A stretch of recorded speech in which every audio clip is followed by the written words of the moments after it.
raindrops hit Adrian's exposed arms and face, as her mother carried her out of the porch's shelter and down the groaning wooden steps. Her ears were full of pounding feet and gasping eyes, and her mother's arms held so tightly they hurt. She turned to see her mother's face. Pat's eyes were huge. Tracks of mascara ran down her blanched cheeks. She flinched when lightning cracked across the sky, blindingly white behind the house's silhouette. Ashford rose huge and twisted above them.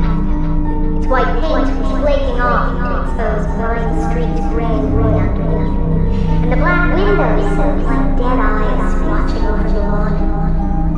The sun had not long set, and traces of deep, angry reds and pinks tinged the underside.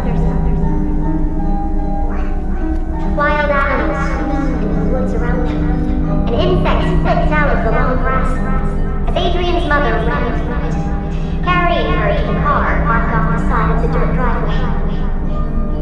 She fell into the passenger seat, and the door slammed shut. Her mother didn't buckle either, and that frightened Adrian. Her mother had never forgotten to buckle her in before. She twisted to glimpse the house through the window, caught sight of the front door gliding open. Her mother jumped into the driver's seat. The ignition roared, and the bald tires screamed against the dirt. They struggled to find purchase. As the house grew smaller in the rearview mirror, Adrian thought she saw a figure appear in the open doorway. The silhouette was incredibly tall and dressed in a long black gown. Adrian and the woman watched each other through the mirror.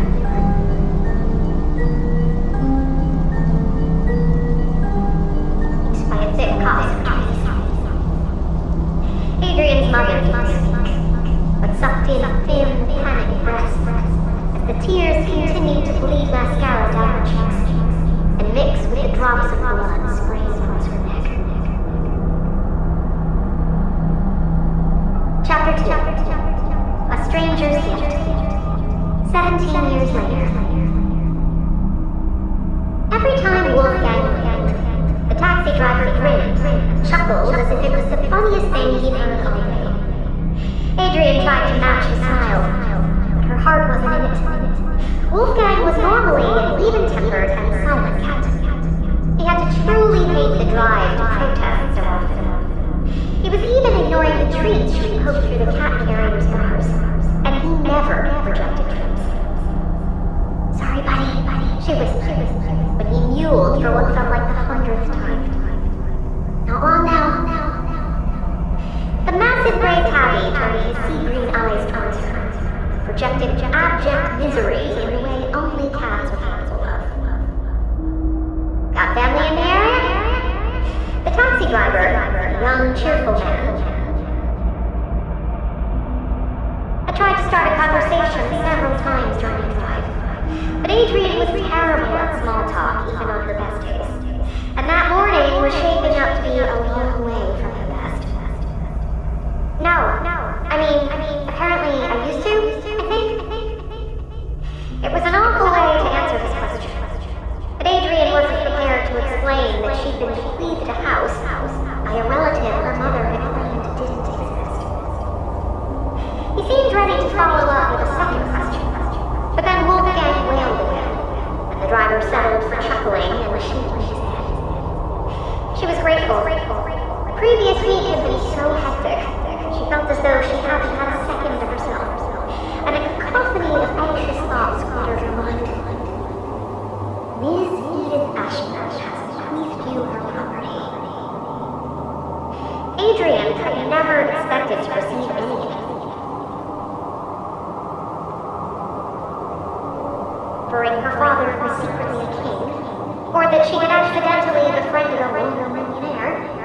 But those dreams had become increasingly rare as she grew up, and loan repayments, medical bills, and debt had become her reality. What made the bequeathing even more unexpected was how adamantly her mother had insisted they had no surviving relatives. According to the harried solicitor, Edith Ashford was Adrian's mother's grandmother's sister's daughter. She thought that made Edith her great aunt, but she felt as if she would need to see a flowchart. The taxi driver took a corner too fast, and Adrian had to grab the cat carrier to stop it from being jolted against the door. Wolfgang wailed. Adrian mumbled an apology she knew wouldn't be accepted. The taxi driver grinned and chuckled. "Here's the village, looks like it," he said.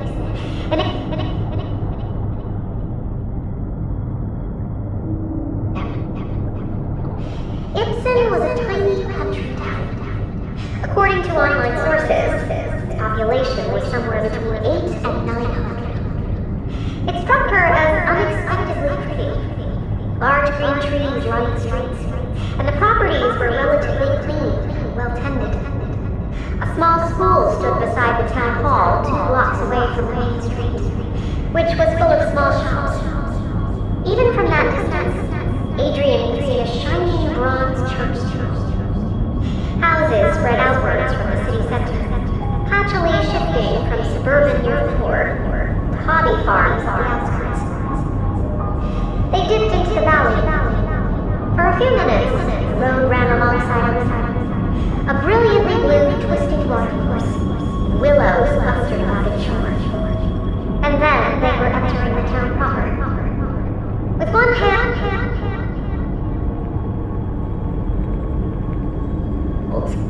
Adrian peered through the windows to catch glimpses of the settlement that was going to be her home. Snapshots of village life raced past her. A greengrocer stacking avocados. 2 elderly women having a cup of tea outside a cafe. And a florist so packed with flowers that they spilled out the door and onto the sidewalk. Then the taxi screeched to a halt at a pedestrian crossing. And Wolfgang mewled as Adrian scrambled to keep him on the seat. "He's quite the chatterbox, isn't he?" The taxi driver laughed. "Wolf doesn't like cars. Too many trips to the vet." Adrian's attention had been pulled to a group of 4 well-dressed ladies, gathered outside what looked like a second-hand bookstore/car shop. They were in their early 20s, about Adrian's age, chatting animatedly. A tiny voice "Be a certain number of ladies her age in this tiny town, and she might be looking at the majority of them." The tallest lady turned towards the car and raised her eyebrows. Her lips seemed a deep red to contrast with her blonde shoulder-length hair, stretched into a mischievous smile, as she tilted her head towards her companions and spoke. They laughed, their manicured hands rising to cover pearly teeth, and their eyes shining with secretive delight. The taxi screeched forward before Adrian had time to turn completely red. They were talking about me. Why? They couldn't know who I am, surely. That might be a very real possibility. She sunk back into her seat. The town was likely too small to have a dedicated taxi service, so the clearly marked car would signal a new arrival like a beacon. What answers yours? How well did this town know Edith Ashford? Was she a regular at the cafe, perhaps? Or a key part of the social committee, or the owner of a popular business? How many in this town know she died? Have they watched her empty house and wondered who it would have been? Has the town been watching for the taxi that would bring Edith's replacement? The idea that they were waiting for her made a band of anxiety take over her chest. She clutched the cat counter closer. Wolfgang, apparently feeling as uncomfortable as his owner, asked. They zoomed past more shops, and now that Adrian was looking at the residents rather than buildings, she was painfully aware of how much attention she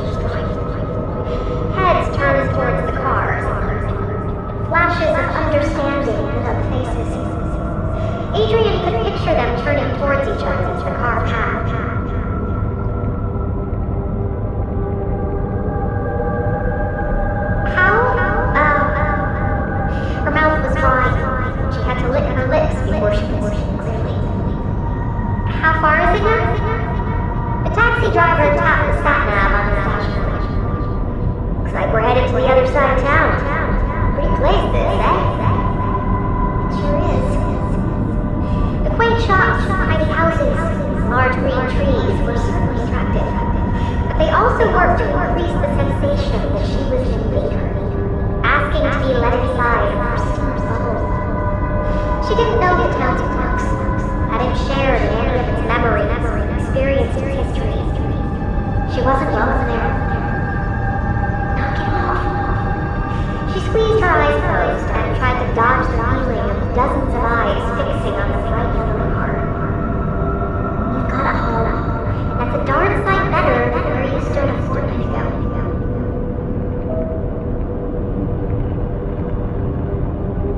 The cars had reached around the curve, and suddenly they were on the other side of town, leaving suburbia behind them. Bushes and trees crowded more thickly along the road's edges, and the stream reappeared to their left. Adrian took a slow breath. The squeezing anxiety had lifted once she was out of the townspeople's eyesight, but a surreal sensation had replaced it. The houses were thinning, giving way to empty lanes. Adrian leaned forward, squinted to see the sat-nav. Sorry, did we pass the house by accident? Not according to this thing. The driver jabbed the speed. Says to keep going. Oh. Adrian thought back. She'd assumed she'd been leaving one of the small suburban properties. And at the moment, they were leaving even the farmhouses behind.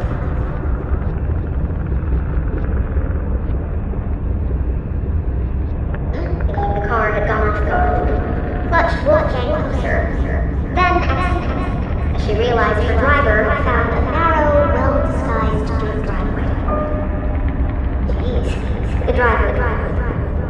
He leaned over the wheel, squinting to make out the path. Adrian didn't blame him. It was badly overgrown. For the first time since picking her up outside her friend's apartment, the taxi had slowed to below 20 kilometers. A sign loomed on her left-hand side, and Adrian pressed herself to the window to read it. The wood looked at least 50 years old, and its post tilted dangerously. The paint had peeled until it was almost illegible. The phrase was familiar enough to put together. Private property. Another sign hung up on their right-hand side. This one nailed to a tree, huge rusted letters. Went off its post. Trespassing is forbidden. Looks like this was the town's social hub, the driver said, grinning so broadly that he almost distracted Adrian from a fourth sign. Turn back now. She managed to laugh, but it sounded hollow. Wolfgang began crying again. But unlike his previous keys, this was a drawn-out wail. Adrian bent to check on him. His ears were flat against his head, and his fur, already fluffy, had bristled out to fill the carrier. Hang on a few more minutes, she pleaded. We're nearly there. The dirt driveway was leading them uphill, and the winding road created an uneasy, heavy coldness in the pit of her stomach. It took her a minute to realize why. The trees in the town had all been growing increasingly wild and dark as they drove. The bark had deepened from a pleasant tan to a cold gray. Leaves faded from emerald to dark khaki, and thick shrubs were swamped with thin, spindly, sickly things that struggled to survive amongst the weeds. It was as though the town had sapped all of the goodness out of the driveway, given it everything bad or sick in return. They topped a ridge. The taxi crawled around a bend. The woods finally parted, and Adrian gasped as Ashburn House loomed ahead of them. In her mind's eye, she saw lightning crackle across the sky, tracing the building's silhouette. Her mother's breath, thin and desperate, echoed in her ears, and the heavy raindrops stung as they hit her arms. Then she blinked, and she was back in the taxi.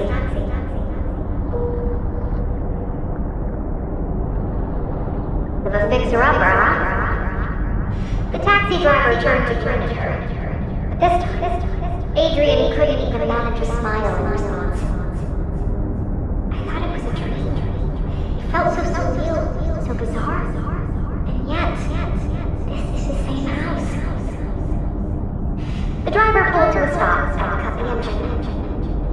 collect your luggage, okay?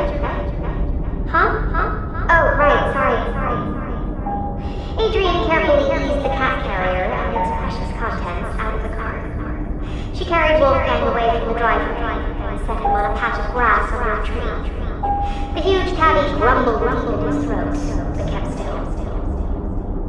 The driver had already dumped her 2 travel cases out of the boot by the time Adrian returned to him, and he was dusting his hands. When he told her the fare, Adrian almost choked. It was higher than she expected.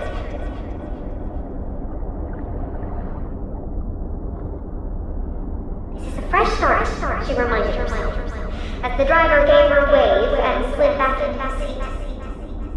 Good things rarely come without a cost. The car did a 3-point turn and accelerated towards the driveway, leaving Adrian standing alone in the patchy yard. As the screeching wheels and rumbling engine faded, nature's subtle symphony moved in to take its place. Birds chattered amongst the trees, and insects hissed and hummed in the long grass. Adrian stared up at the dilapidated house, her mouth dry and pulse racing, as the memory of that night played in her mind like a stain she couldn't get rid of, no matter how hard she scrubbed. Chapter 3. Inheritance. Adrian couldn't guess how long she spent staring at the house, frozen as though in a trance, before Wolfgang's angry yowl shook her out of her stupor. The dream, no, memory, she corrected herself, shocked her. She must have been young. She became too heavy for her mother to carry in her absence.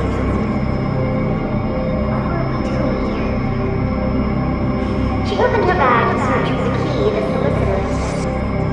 At the same time, her mind struggled to reconcile the memory with reality. Her mother had told her they had no further knowledge.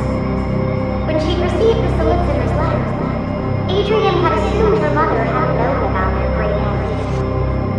Clearly, she had not only known her, but also had met her. It took her a minute to remember. Why was she crying? That was one of the most unnerving parts of my dream. Her mother had been a stoic, calm woman, with little patience for emotions. Adrian couldn't even remember seeing her cry after her husband, Adrian's father, passed away. She found herself staring at the jumble of pens, lip balm, notepads, and receipts in her bag, and it took her a minute to remember why she wanted it. Key, that's right. She found a heavy metal tool in an envelope hidden under a pack of tissues and pulled it out.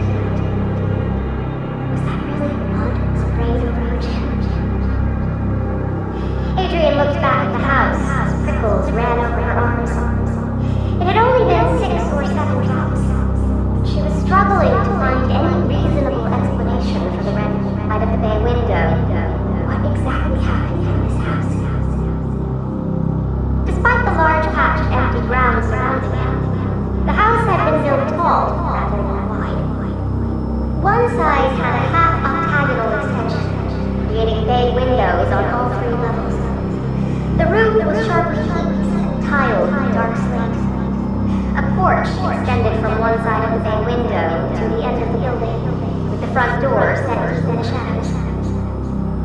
Wolfgang cried again, and the noise pushed Adrian into action. She puffed as she hefted the carrier and staggered up the porch's steps with it. The wooden boards groaned under her weight, and small trails of dust fell from the overhang as the boards flexed. Judging by the sun's low position, they only had a couple of hours until nightfall, and she wanted to settle him as early as she could.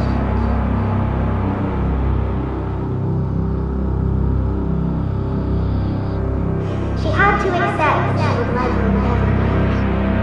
Her only memory centered on the last moments of the encounter, when her mother had raced her out of the house and down the front steps.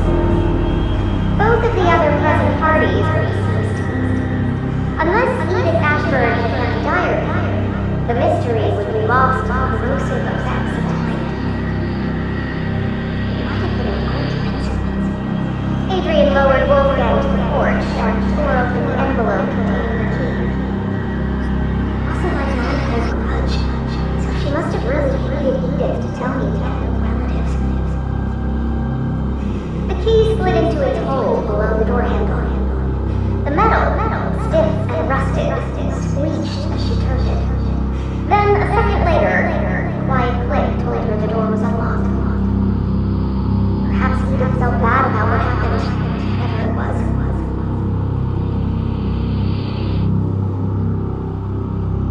She pressed her fingers to the wood and pushed. The door swept inwards, its hinges grinding, as it stirred up small eddies of dust in the yellow sunlight. Adrian squinted to see into the hallway. Although the house had plentiful windows, they were all dimmed by decades of built-up dirt and grease, and the hallway was shrouded in thick, lingering shadows. Adrian cleared her throat, tucked the key into her pocket, picked up Wolfgang's carrier, and stepped over the threshold. The air felt different inside Ashburn. It was heavier and drier, and permeated with a musty odor that Adrian struggled to identify. Habitation, her mind whispered. This is a house that hasn't seen a new soul in half a century. The walls are saturated with her. The floorboards are written.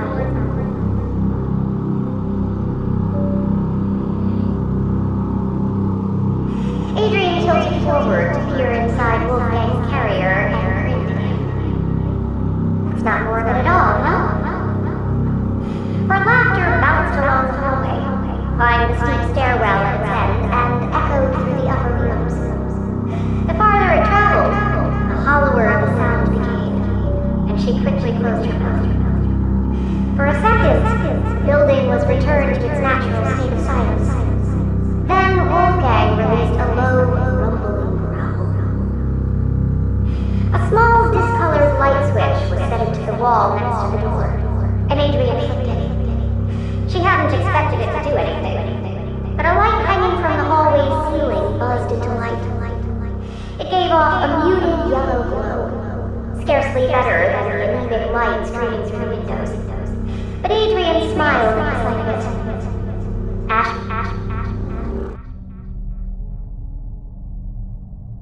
The building was. The hallway was narrow and traveled the length of the house. A threadbare carpet ran down its center, and an odd collection of side tables, lamps, and umbrella holders, as well as a tall grandmother clock, clustered along the sides. Discolored wallpaper dotted with tiny gray flourishes and red roses clung to the walls. Adrian drew the door closed behind her. Its whine was raw and loud in her ears, and she made a mental note to find out if Edith had owned any oil. She moved forward slowly, absorbing details of her new home as she did. The furniture looked antique and well used. The carpet was a rich wine color, but had tan patches where the fabric had been rubbed off its base. Every surface looked slightly grimy. There was surprisingly little dust.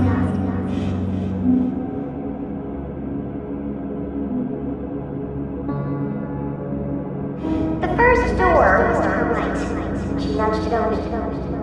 Inside was a spacious, tastefully decorated sitting room. Thanks to the large bay windows set into its front, the room was lighter than the hallway, and despite the fireplace, coffee table, and set of thin chairs and plush seats, it gave the impression of being quickly used. She left the door open, but it moved on. The nearest entrance to her left led into the kitchen and dinner table. At the room's back were an oven, aged stove, benches, and sink. The wall next to it had two identical display units, filled with china plates and glasses, all with a matching pink and red rose design. When she moved into the room, she saw that two pale lines had been rubbed into the wooden floor at the table's head, corresponding to the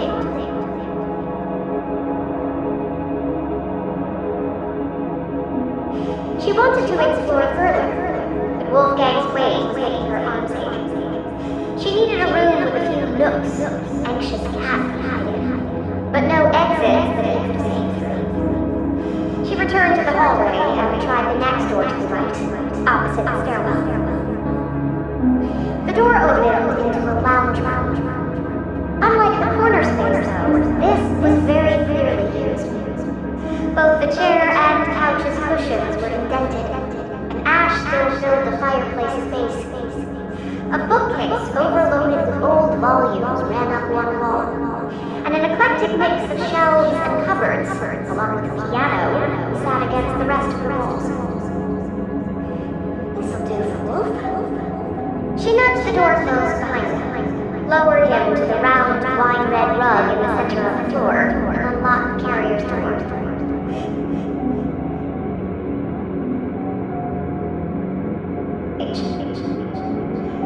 Sorry, buddy.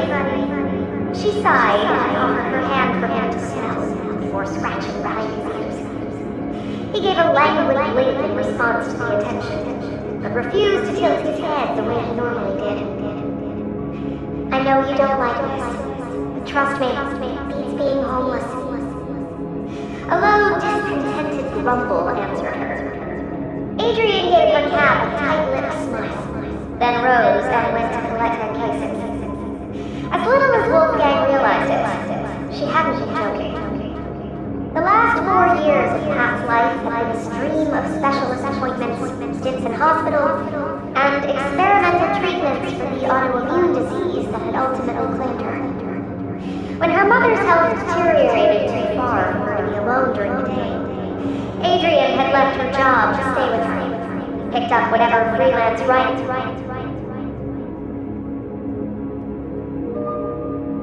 Right up until the final hospital stay.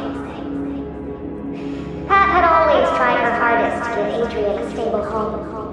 She'd worked 2 jobs when she'd been healthy enough, but the appointments and treatments hadn't been without cost. At the time she passed, her house had been mortgaged twice, and their savings had been converted into debts. The weeks following the funeral had been a whirlwind of stress and financial problems digging through the grief. Pat's house, car, and furniture were sold to pay her outstanding debts. Adrian had temporarily moved into a friend's apartment, but it was clear it couldn't be a permanent solution. The 2-room space was far too small for 4 people, an irritable cat, and the friend's aggressive dog. Adrian had spent her free time looking for a new place to live, but the search had been demoralizing. Her freelance leaned towards the house. The friend had suggested she give Wolfgang away. She might as well have asked Adrian to cut off her own arm.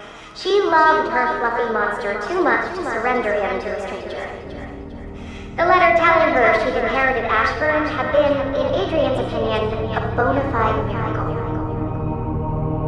Adrian picked both cases off the grass and carried them back to Ashburn. The sun was close to the treetops, and its red glow spread across the horizon. Long shadows followed her back into the musty hallway, and the angry bird chatter swelled as the fowl prepared to nest. She tried to keep her absence brief, but by the time she backed through the lounge room doors and turned towards the cat carrier, Wolfgang had already disappeared. She shut the door so that he couldn't escape, and peered into the shadows that gathered around her. Hey buddy, she called, as she set out his litter box, poured a bag of chalky wood pulp into it, and laid his bowls beside the door. Are you hungry? She rattled the food tin.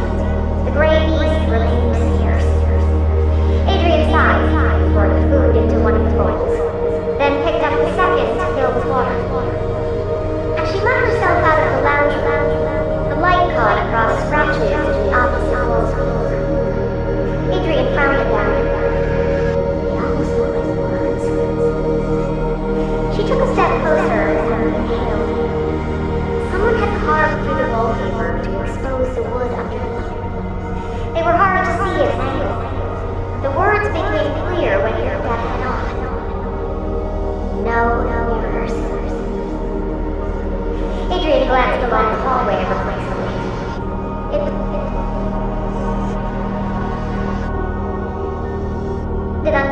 before, but the words felt disquieting, almost menacing.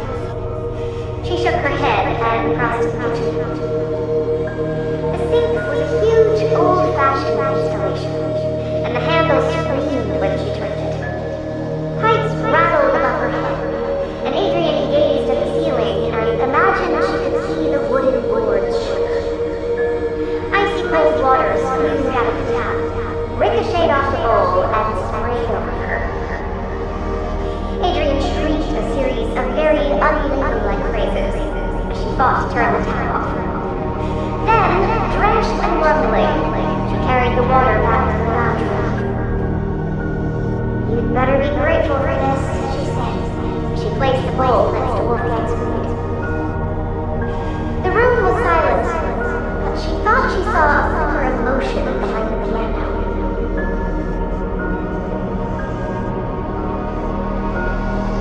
Huddled in the gap between the piano and bookcase, and his huge green eyes fixed on her. "You okay down there, buddy? Not too dusty for you?"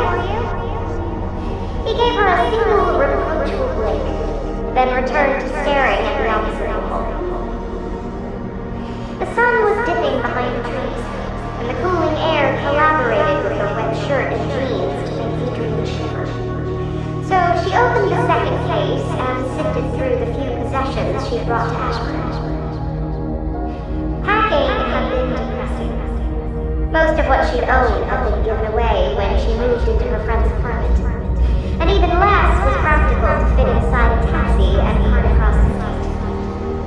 One of the cases had been dedicated to Wolfgang's needs. The second held Adrian's world. 3 changes of clothes, a towel, toiletries.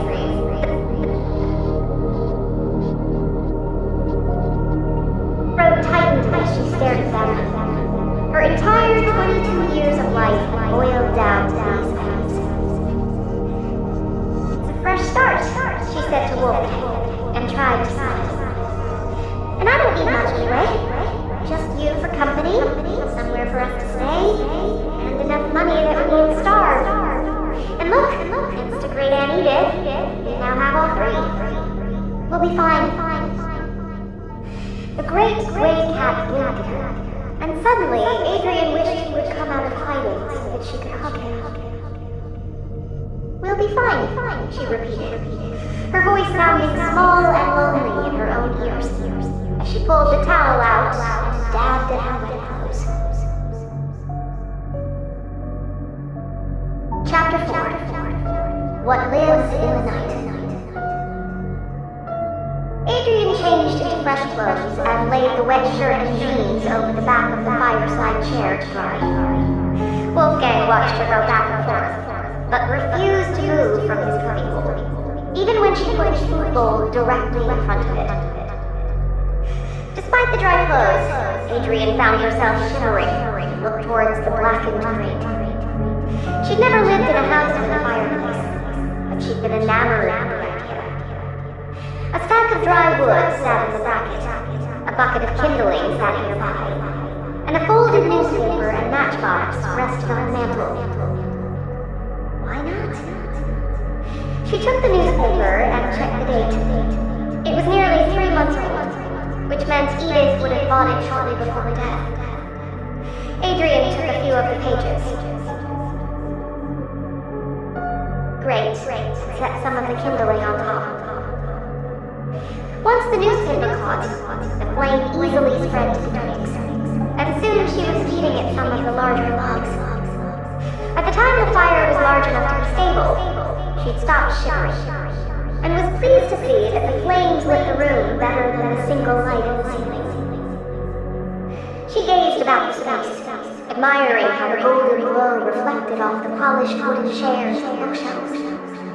The fire created long, dancing shadows that grew up the walls and tangled on the ceiling, and the crackles helped to drown out the noise of the groaning trees and chattering birds outside the window.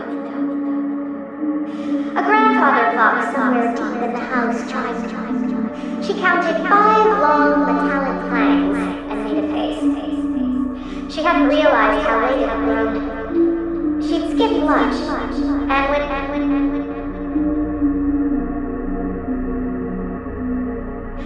Her initial plan had been to spend her remaining money on groceries shortly after arriving at Ashburn, but that had been foiled thanks to the house's unexpectedly remote location. Looks like we'll be scavenging tonight. She wasn't keen to explore the house with the sun so close to setting, but the longer she delayed, the worse it would become. So she left the lounge room, closed the door behind her, and crossed to the kitchen. The room looked shockingly different. The sun was too low to come through the window. Even with the light on, the shadows built up in layers around the table, stove, and bench. She stopped at the head of the table, where long marks had been scraped into the wooden floor, and squinted at the wooden tabletop. There were scratches dug into the dark wood, just above where a dinner plate might have sat. From embedded in the scratch, Adrian leaned closer and inhaled. As in the hallway, words had been cut into the shiny wooden top, possibly with a kitchen knife, and faced the head of the table, so that whoever sat there couldn't fail to read them. Is it Friday? Light the candle. She chewed the inside of her cheek and tilted her head to one side. Little bits of dirt had become embedded in the scratches and dents, telling her the marks had been there for months, if not years. How bizarre. Was Edith alright? She must have been very old when she passed away. Maybe she had some form of dementia or Alzheimer's, and it made her do strange things. Adrian turned away from the table, but she couldn't scrub the image from her mind. Edith, well into her 90s by that point. In a confused daze, a steak knife clutched in one hand, cutting disturbed messages into the walls and tables. No, don't think like that. She probably had someone staying with her, or a friendly neighbor, at the very least, keep an eye on her. Adrian frowned and turned towards the fridge. I hope. She opened the fridge door and gagged. The shelves were full of cardboard boxes, but their contents had long since rotted. She could still identify shriveled carrots and a strangely dried out cauliflower, but the other vegetables had turned into brown sludge. A bottle of rancid milk sat between a rectangle of mold-coated cheese and a punnet of what had once been strawberries. The only edible items she could see were 3 unlabeled jam jars. And jam on its own does not. While Adrian wrinkled her nose and closed the door before the rotting odors could spread too far. The house has been empty for nearly 3 months. Of course, the fresh food had perished. She looked for a pantry and found it nestled in the room's corner. The doors creaked as they opened, and Adrian felt her heart sink to the meager range inside. While the fridge had been full of fresh produce, Edith clearly had been a fan of long-life goods. She saw flour, baking powder, tea bags, sugar, and salt on one shelf, a half-used bag of pasta, no sauce, second, and 2 tins of sardines on the third. Okay, could be worse. Adrian sucked up her teeth, took one of the sardine tins, and began opening drawers as she looked for cutlery. We'll just have to figure out how to get to town tomorrow. She opened the drawer below the china and inhaled the sight of heavy and clearly expensive silver. This set must be a family heirloom. She kept it in good condition. It's not even tarnished. The china plates displayed above the cutlery caught her eye, but she didn't take any down. It felt wrong to put something as mundane as tinned fish on the expensive rose-designed dishes. She took a fork and closed the drawer. An electric kettle sat on the bench beside the fridge, and behind it was an old-fashioned metal whistling kettle. She reached for the electric appliance first, then hesitated, shrugged, and took up the metal pot instead. She made sure there weren't any spiders inside, just dust, she was relieved to see. Then washed it out, half filled it with water and fetch water. Experienced reluctance to use any of the fine china in the display cabinets, but she couldn't find any other means. So eventually, she opened the glass doors and took one of the teacups. It felt incredibly fragile, and she held it carefully as she carried it, the kettle, the fish, and the fork back to the lounge room. The fire had grown in her absence, and that wasn't the only change. Wolfgang's table was empty, and the huge gray tabby sat on the rug in front of the fire, his paws tucked neatly under his body. He turned and blinked at Adrian when she entered, then returned to gazing at the flames. "Should have known," she said, grinning, and set the precious teacup onto the small round table beside the chair. "I was starting to worry I'd traumatized you by carting you all the way up here. But you've already made yourself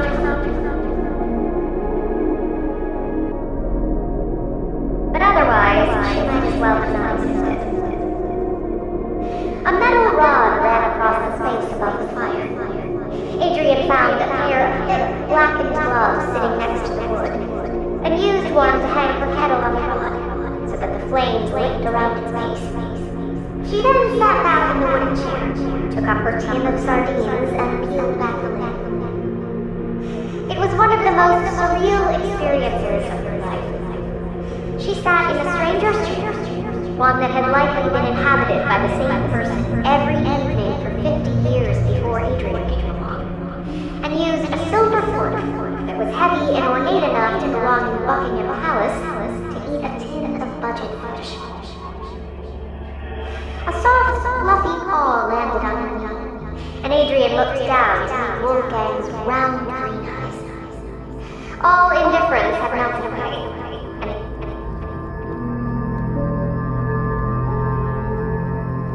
"Oh, come on!"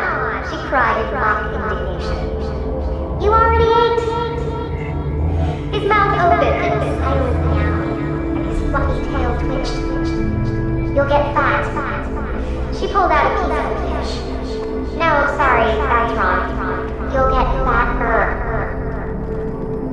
He scarfed down the morsel she offered him, then licked around his mouth as he waited for more.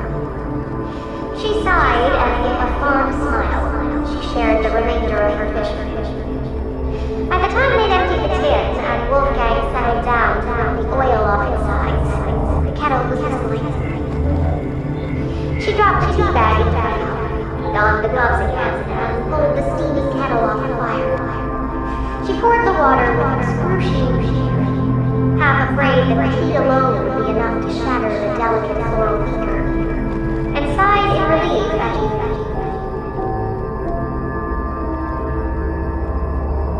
she considered getting the second tin of fish from the pantry. Half of her dinner had ended up in the huge gray beast who had now returned to ignoring her, but she decided against it.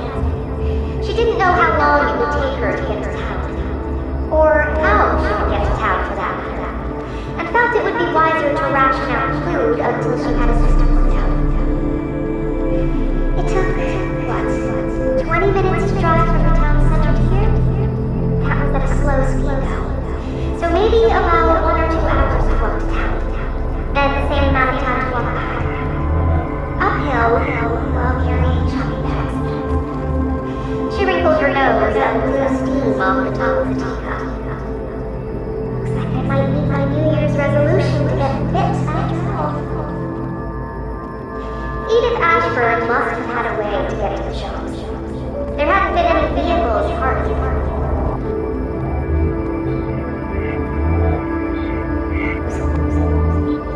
If Edith had owned a car, there was a good chance it had been given to someone else on the debt, or sold if she hadn't owned it outright. If that was the case, Adrian would have to figure out a solution for herself. She could buy a bike. Good bikes were expensive, and she had less than $20 in her purse and nothing in her bank account. That would improve a little when her freelance article writing accounts were paid.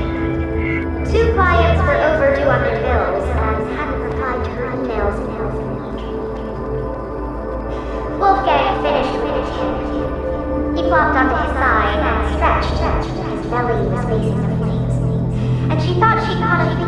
look and think, must be nice to be a cat. No bills to pay, no difficult clients, no having to figure out how to say, send me my damn money in a pleasant way, because if you're rude, they won't. She leaned back in the chair and closed her eyes. The fire's heat felt amazing on her legs, and she took a second to realign her priorities. She had a house. It was old and smelled funny and was a long way from town. But holy heck, she had her own house.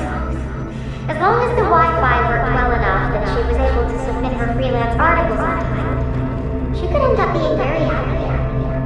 She thought she could grow fond of the town too, and maybe even make some friends. And if no one wants to be my friend, I'll just get another cat, she said to Wolfgang. His front paws were making slow, paddling motions, and he needed the air. I'll get a dozen cats, give them all cutesy names like Muffin, Wopsy, and become the crazy cat lady who lives on the hill. How do you like the sound of that? There was no response.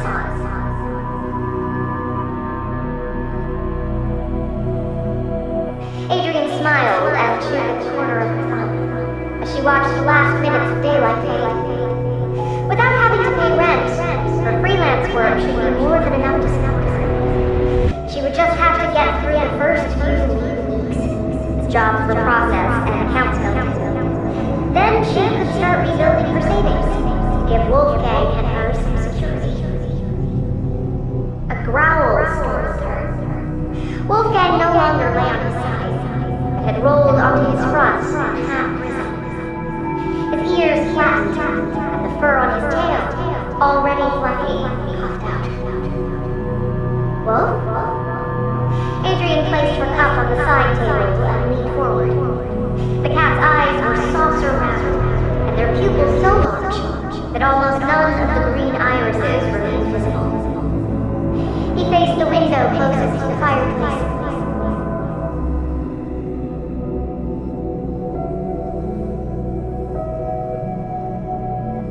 Chapter 5. Portraits. She kept still, not breathing, and listened as hard as she could. The fire's crackles were a steady song to her left. The floors above her echoed faint rose as the wind caused the wood to shift, and outside it was perfectly silent. That gave her pause. The birds had created a cacophony barely half an hour before, and even if they'd all fallen asleep, she would have expected some of the insects to continue their songs. Wolfgang transformed into a streak of gray as he turned and flew into the nook between the bookcase and the piano. Chills climbed Adrian's arms as she watched her cat disappear. It wasn't like Wolfgang to take flight from a threat. It's a new house. He's going to be skittish for a few days. Up towards the window. Outside was nearly pitch black, and all she could see was her own pale face as the fire's glow reflected to her in the glass. A pipe farther in the building rang, held still. The beams and supports above her head groaned more insistently as the wind buffeted them. Probably saw a shadow in that night. She moved nearer to the window, leaning so close to the smudged glass that she could feel its chill washing over her cheek. Outside it was deathly quiet. She could make out the moon's glow, blurred and muted by the thin clouds that hung across it, and the trees silhouetted against the sky. Scores of faintly glowing pinpricks were visible between the clouds, suggesting the heavens would be awash with stars on a clear night. Her heart's thundering beats fought to be heard. Bird call, cricket, owl, any proof that the world outside had been moving. Even the trees seemed to be lying still, despite the houses groaning against the wind. She skipped her eyes across the park, trying to pick out shapes in the darkness. The window's light illuminated a rectangle in the long green grass that stretched ahead of her, and nothing also acutely aware that the person standing just outside of the block of illumination should be invisible. It was a sickening thought.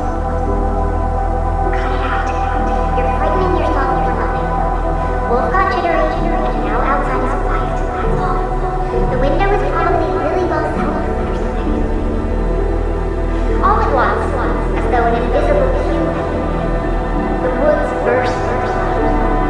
Birds screamed.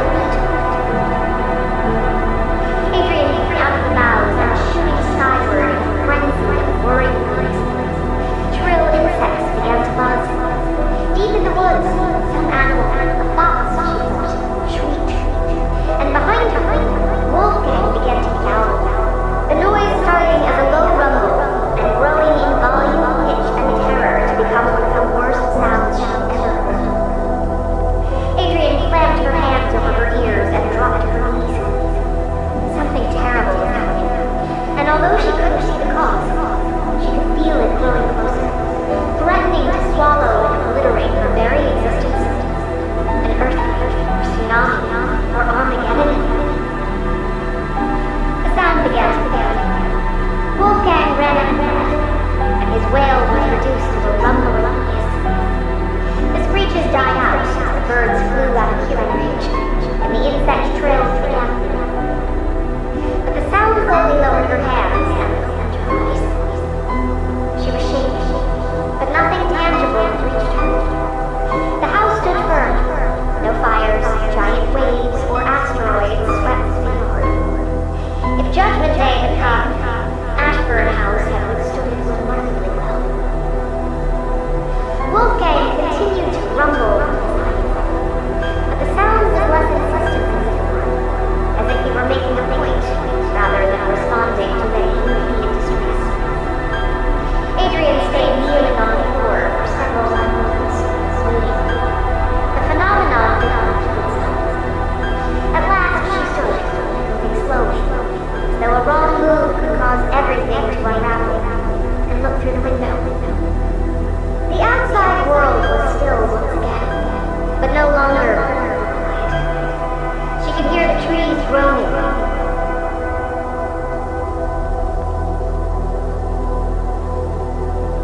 Okay.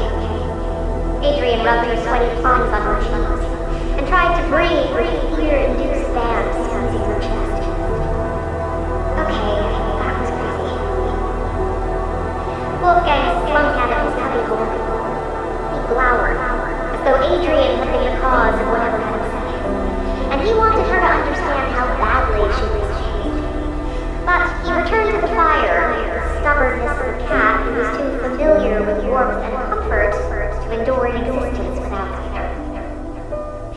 Adrian waited until he took his seat, facing away from her as punishment, then returned to her own fireside chair. She sat, feeling a little shell-shocked, and picked up her cup of tea with shaking hands. The liquid was lukewarm, but she still drank it. She needed the caffeine. What on earth could distress both the birds outside and Wolfgang in here without me sensing it? Has some country declared war on us and detonated an EMP bomb? Is that even the sort of thing an EMP bomb can do? The idea made her cold, and she suddenly wanted a clearer view outside the house. If, mercy forbid, something had happened to the little town, she wouldn't know, because the trees that surrounded her property blocked it from sight. But if she could get to one of the higher windows and see over the forest... Stay here, buddy, she said to Metat, who was very pointedly ignoring her.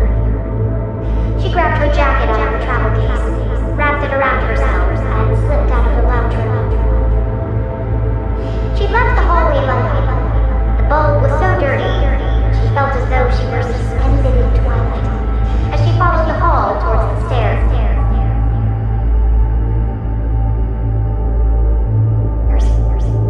On it stood an old-fashioned oil lamp, a box of matches, and a metal jar, all neatly arranged unnotably. It's a bit strange to have a lamp left out like that. Maybe Ashford has a habit of having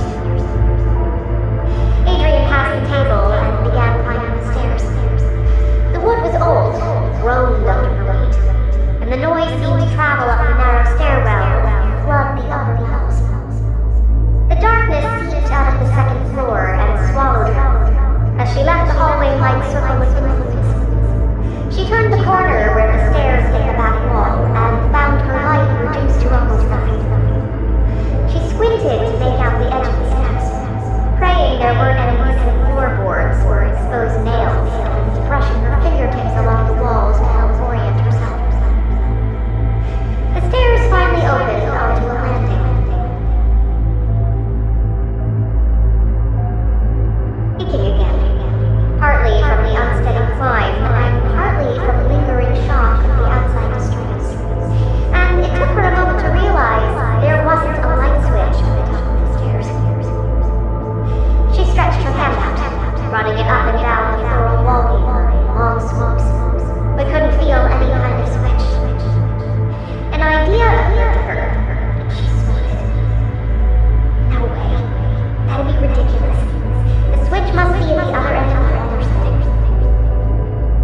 She squinted down the passageway, struggling to discern the silhouettes that would be invisible, save for faint moonlight coming through one of the room's windows. She thought she saw side tables and large paintings on the walls, but she wasn't certain. Still, the lamp at the base of the stairs niggled at her. It was so deliberately placed that she could easily imagine. Wolfgang transformed into a streak of gray as he turned and flew into the nook between the bookcase and the piano. Chills lined Adrian's arms as she watched her cat disappear. It wasn't like Wolfgang to take flight from a threat. It's a new house. He's going to be skittish for a few days. Up towards the window. Outside was nearly pitch black, and all she could see was her own pale face, the fire's glow reflected to her in the glass. A pipe farther in the building rang, fell still. The beams and supports above her head groaned more insistently as the wind buffeted them. He probably saw a shadow that night. She moved nearer to the window, leaning so close to the smudged glass that she could feel its chill washing on her cheek. Outside was deathly quiet. She could make out the moon's glow, blurred and muted by the thin clouds that hung across it, and the trees' silhouettes against the sky. Scores of faintly glowing pinpricks were visible between the clouds, suggesting the heavens would be awash with stars on a clear night. Her heart's thundering beats fought to be heard. Bird call, cricket, an owl, any proof that the world outside hadn't been looted. Even the trees seemed to be lying still, despite the houses groaning against the wind. She skipped her eyes across the yard, trying to pick out shapes in the near darkness.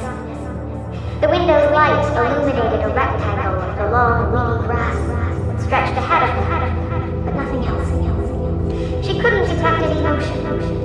But she was also acutely aware that the person standing just outside of the block of illumination would be invisible. It was a sickening thought. Cut it out. You're frightening yourself for nothing. Wolf got jittery, and now outside is quiet, that's all.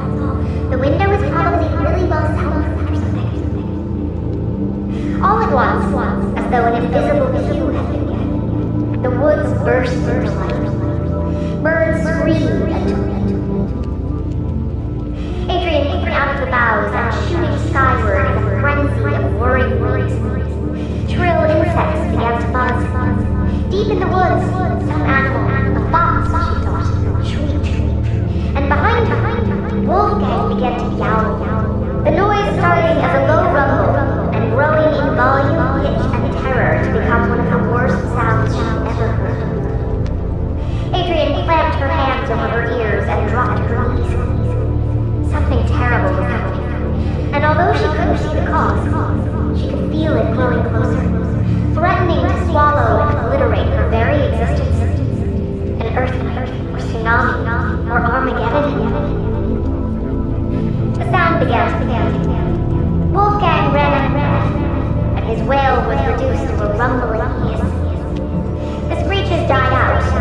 flew out of hearing range, and the insect trailed through them. But the sound slowly lowered her hands and opened her eyes. She was shaking, but nothing tangible had reached her. The house stood firm. No fires, giant waves, or asteroids swept the yard. If Judgment Day had come, Ashburn House had withstood it remarkably well. Wolfgang continued to rumble from his hiding, but the sound was less insistent than before, as if he were making a point rather than responding to any immediate distress. Adrian stayed kneeling on the floor for several moments, waiting. But the phenomenon did not repeat itself.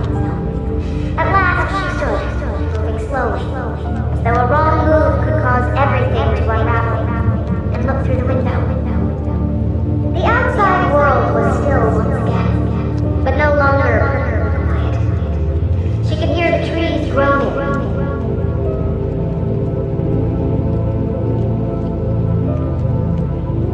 Okay. Adrian rubbed her sweaty palms on her cheeks, and tried to breathe with the fear-induced band squeezing her chest. Okay, that was crazy. Wolfgang slunk out of his cubbyhole.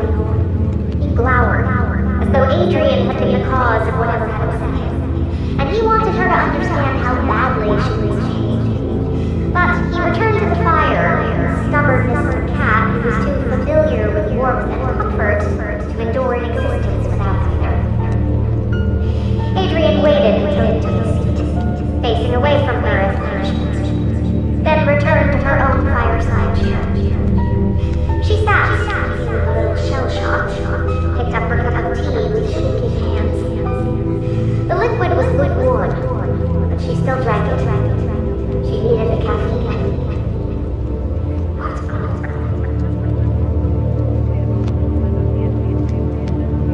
Could distress both the birds outside and Wolfgang here without me sensing it. Has some country declared war on us and detonated an EMP bomb? Is that even the sort of thing an EMP bomb can do? The idea made her think, and she suddenly wanted a clearer view outside the house.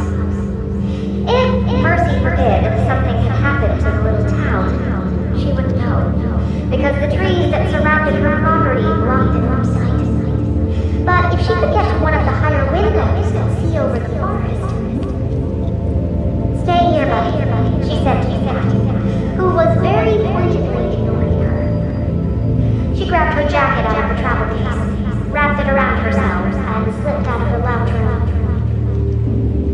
She'd left the hallway light, but the bulb was so dirty, she felt as though she were suspended in twilight, as she followed the hall towards the stairs.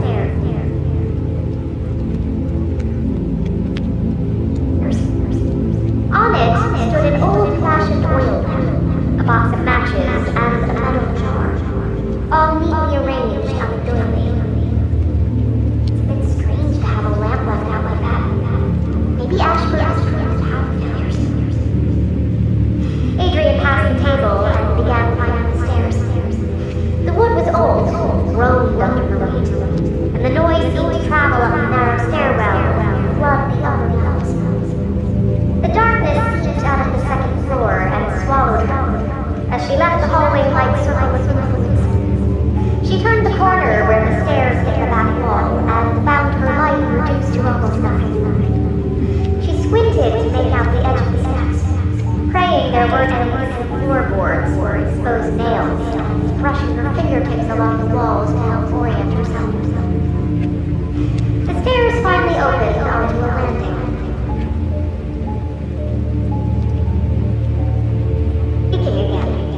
Partly from the unsteady climb, and partly from the lingering shock of the outside distress.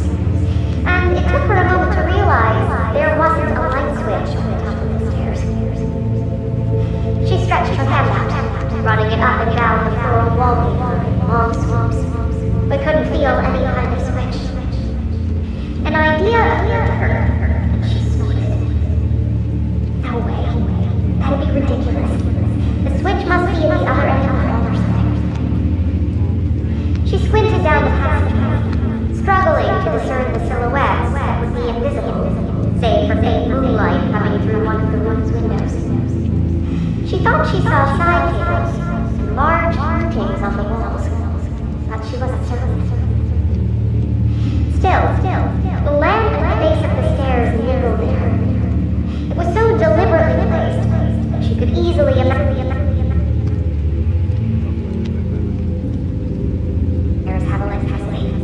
Why would they install lights on the lower level but not the upper ones? She looked back at the empty wallpaper, then stepped towards the nearest door.